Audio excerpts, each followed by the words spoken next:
Well, hello from Auckland. It is the big week. It has finally arrived. Ireland against the All Blacks at Eden Park on Saturday. What a game we have in store. Well, Ireland arrived here in Auckland on Sunday evening. They are training at the stunning King's College, which you can see here behind me. A beautiful private school on the edge of Auckland. The facilities here are absolutely amazing. I'm looking around, I can see hockey pitches, a running track, soccer pitches, a really pristine rugby pitch, as you can see behind me. There's swimming pools, indoor swimming pool, outdoor swimming pool. It really is a stunning training base for Ireland. King's College have a couple of famous alumni.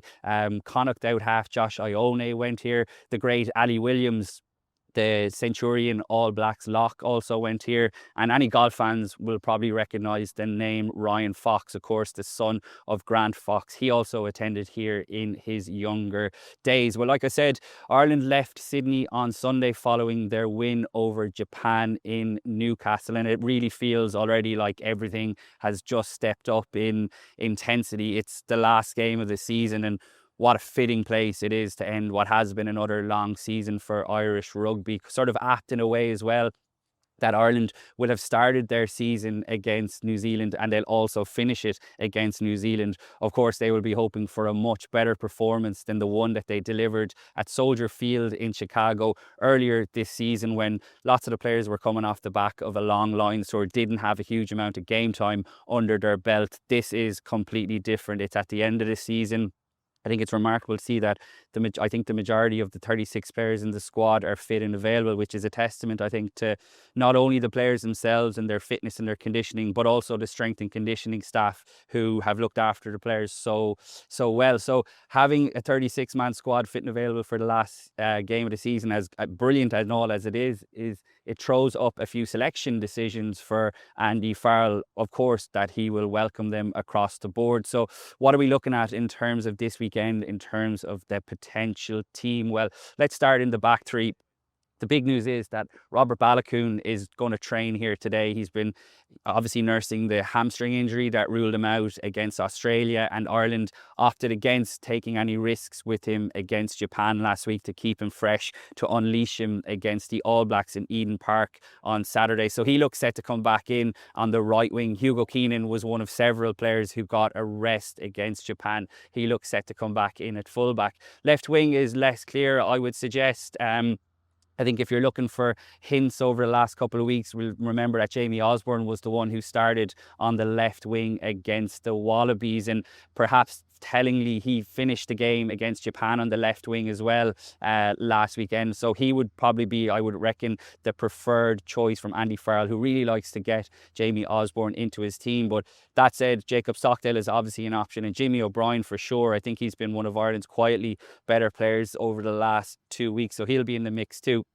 But what about centre? Stuart McCloskey has started both games, picking up where he left off at the end of the Six Nations. He'll want to tidy up a few aspects of his discipline. He gave away 2 soft penalties against Japan, but he's just been such a totemic force for Ireland this year. You would imagine he'll come back into the midfield alongside Gary Ringrose. Robbie Henshaw, I thought, was one of Ireland's best performers at the weekend, but Ringrose is a more natural 13. So you would imagine himself and Stuart McCloskey will link up again. Well, we spoke to Dave Rennie yesterday, the new All Blacks head coach, and he identified Jamison Gibson-Park as the key man to stop for Ireland. The talismanic scrum half is such a key influence on this team. He'll come back into the team alongside Sam Prendergast. I think Kieran Frawley will be perhaps disappointed that he didn't force that issue a little bit more with his performance against Japan. So Gibson-Park and Prendergast are quite a settled half-back partnership, and they look set to come back into the team this weekend. Well, up front, Dan Sheehan has been the captain of the tour. He was another player, along with Tadhg Furlong, who was given last weekend off, but they will be fully expected to come back into the front row, most likely alongside Tom O'Toole, who's continuing his switch from tight head to loose head prop. Hasn't gone all O'Toole's way, I think it's fair to say, over the first 2 games, and I think the All Blacks will really be targeting the Ireland scrum and line out, which struggled against Japan. And the line-out issue sort of brings me on to what the makeup of the back 5 of the pack could possibly be. I think we'll see Joe McCarthy absolutely come back into the second row, possibly alongside James Ryan, and that would mean that Andy Farrell could put Tadhg Beirne to the blind side.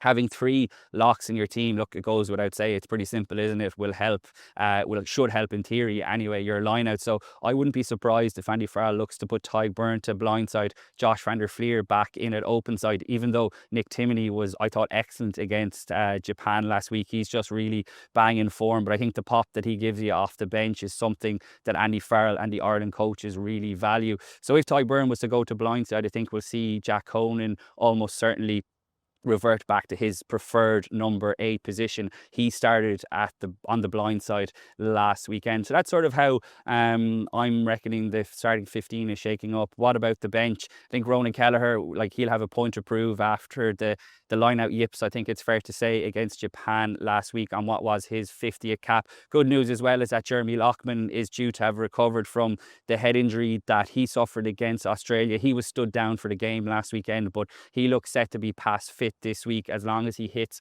all his markers. The top backup tight head spot, I think Sam Illo has really forced the issue as well on Tom Clarkson, but I think as well as Illo did against Japan, I think Thomas Clarkson's experience that he offers, and he's had a very good season as well for Leinster, so it would be no surprise if he comes onto the bench there. He got the start last week.